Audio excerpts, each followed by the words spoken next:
The news day continues here on One News Now. I'm Dani Laurel. Now here are the biggest stories on the economic and corporate front.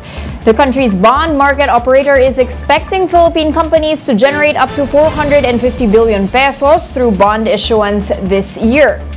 Local firms have been entering the bond market in a bid to fund expansion and repay debt. Despite the expected economic slowdown, the Philippine Dealing and Exchange Corporation, or PDEX, sees companies raising 300 to 450 billion pesos via bonds this year, noting that big corporations and banks would be active in the fixed income market. Last year, companies raised a record 508 billion pesos, more than double the 213 billion pesos in 2021. A Chinese state-run construction company has proposed to build a 270-kilometer highway from Lawag City in Ilocos Norte to Rosario, La Union. The palace says the proposal was put forward by China Communications Construction Corporation, whose representatives met with President Marcos on Monday. The president says CCCC is welcome to participate in public-private partnerships in the Philippines. CCCC also pitched projects like the Juncao Technology Demonstration Center and Juncao Industrial Park, which would cultivate and process various types of grass. These projects would be funded through aid from the Chinese government. The Department of Information and Communications Technology says 26.6 million SIM cards have been registered as of January 28th, or a month after the mandatory registration was rolled out. The total is 15.76% of the over 168 million subscribers nationwide. DICT spokesperson Ana May Lamentillo says telcos are continuously improving the process to ensure a smooth registration experience for users. The agency assures the public that they will reach remote areas in the country ahead of the April 26th deadline. We'll be back with more stories after the break. Keep it here on One News.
You're still watching One News Now. I'm Dani Laurel. Metro Pacific Investments Corporation expects to generate 500 million pesos in revenues from its dairy business by 2025.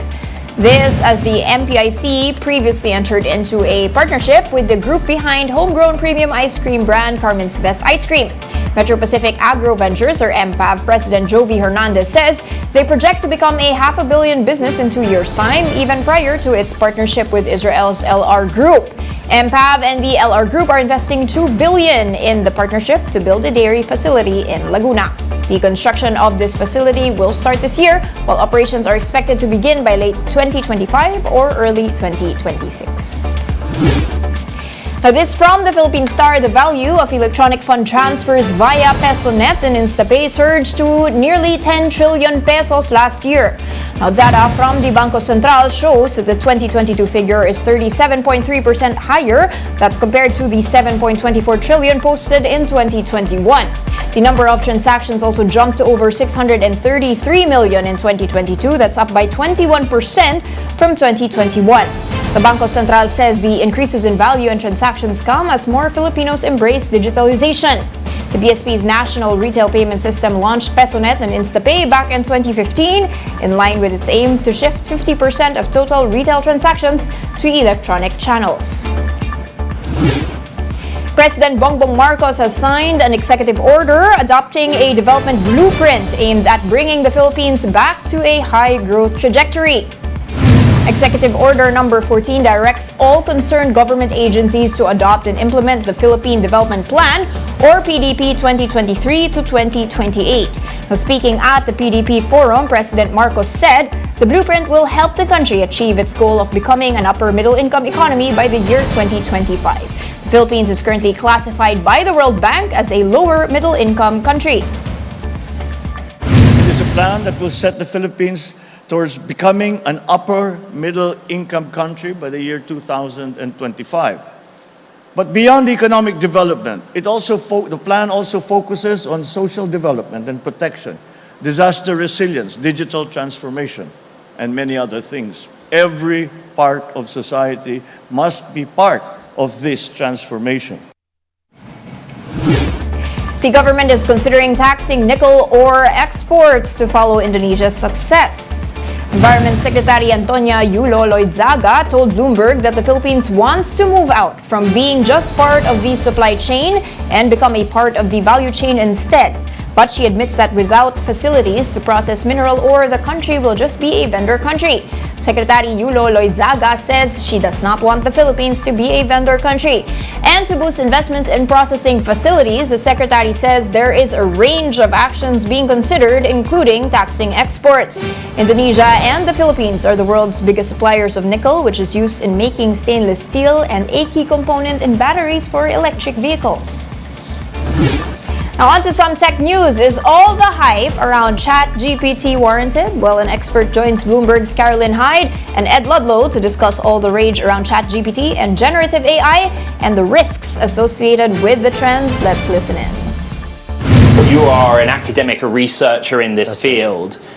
When you see a name like Baidu moving into this space, do you think that they are a credible player? Do you think, okay, I'm interested in what they're working on here? They're definitely a credible player. I mean, they have mass stores of data. They are already in so many different spaces. Google's in that space, Microsoft, Facebook, and whatnot. And so it makes sense that they're going to take these kinds of technologies and move into the space where they're building these models that can generate language at such a large scale and take a massive amount of queries. I mean, much has been written over the years about the race in AI between US and China, and for many, they were thought that China was ahead, particularly when you think of all the language bases, the way in which they have connected devices in the home. I'm interested, Dr. Hannah, in what about the ethics race here? I have a feeling that many would say the US is thinking about that, but are they thinking about it quickly enough? Are they thinking about some of the biases that are baked in within artificial intelligence? Are they trying to think and get ahead of that as it starts to take us by storm? I think they're trying to find out what's happening, but as we've seen with ChatGPT, when you feed it some kinds of inputs, especially around race and gender, it produces these biased outputs, and this has been shown time and time again. Since we don't have a lot of visibility into what Baidu is doing, we're not sure what's going to happen there. We've seen their uses of AI be biased against certain ethnic groups, like the Uyghurs. So it's not quite, we don't know necessarily what kind of biases are going to happen there and how it's going to exacerbate further inequality there. Is it exacerbating racial, gender, class inequality at the moment in the US already, or are people managing to tamp down or at least start to learn, ensure that the models aren't building that in? I think there's a potential for it, definitely. In English language, there's less of that possibility just because these issues have been documented by many people before.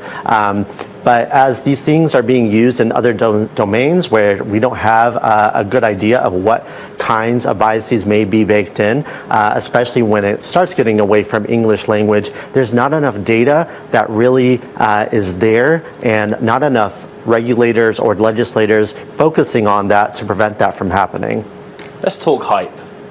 Let's talk hype. Well, I think that Caroline and I have gone over with you in the show in recent weeks worries about plagiarism or how artificial intelligence might contribute to inequality across race, gender. But everyone's talking about artificial intelligence nonetheless. There's an interest to use it. Does that worry you or excite you? It does both. It worries me because I think the way that we think about artificial intelligence, we think about artificial intelligence as this kind of separate consciousness that is going to emerge as this thing of science fiction. We talk to ChatGPT like it is an actual person, but really what it is something that is taking existing data and reproducing in patterns that it's seen before. But it has a lot of ways in which it could be generative, it could be helpful, it could help human flourishing, especially when we're thinking about ways in which language technologies could be useful, especially in places that don't have a lot of good translation. That collaboration could be really fruitful with affected communities. But right now, as it is, especially as it's being controlled by players like OpenAI, Microsoft, and Baidu, it's probably going to reproduce a lot of those inequalities that we've seen before.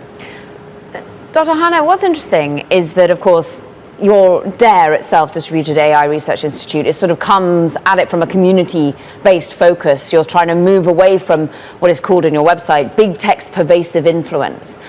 What about the startup, the seed scene, the smaller players within AI that are building something really exciting? We talk a lot about OpenAI and Microsoft, and we know the power that Alphabet has within the realm of AI. Who else is doing this on a smaller scale, but with really interesting outcomes? We've seen this less, I'd say, on the seed scene, at least for what we see the major players feeding, especially in venture capital in the US. But we've definitely seen projects like Masakani, which is a collective of African researchers using AI for machine translation on the continent. Also, Lasan AI, who's one of their fellows, Ashmalash Teka, works with us in doing machine translation and automatic speech recognition for some languages that are less represented. And so the more and more we see AI being done with community players as a means of sourcing groups that have been less resourced, I think those have been some really exciting uses and deployments of AI. I think there's a push to rush towards doing things that big tech is doing. We've actually seen a mass exodus from places like Google, where people have gone ahead and start to try to develop these large language models, but it tends to be in English and it tends to be in a way that's going to attract the most eyes from VCs in ways that they're going to get the most investment. So these community-based projects, I think, are really interesting. For more updates, visit News 5, The Philippine Star, and Business World Online. Visit our website, onenews.ph, for more in-depth analysis. You can also catch One News on the Signal Play app. Register for a free account now. That's at www.signalplay.com, and stream One News live anytime, anywhere. I'm Dani Laurel. Join us again at 2 p.m. We are One News, all sides, all the time.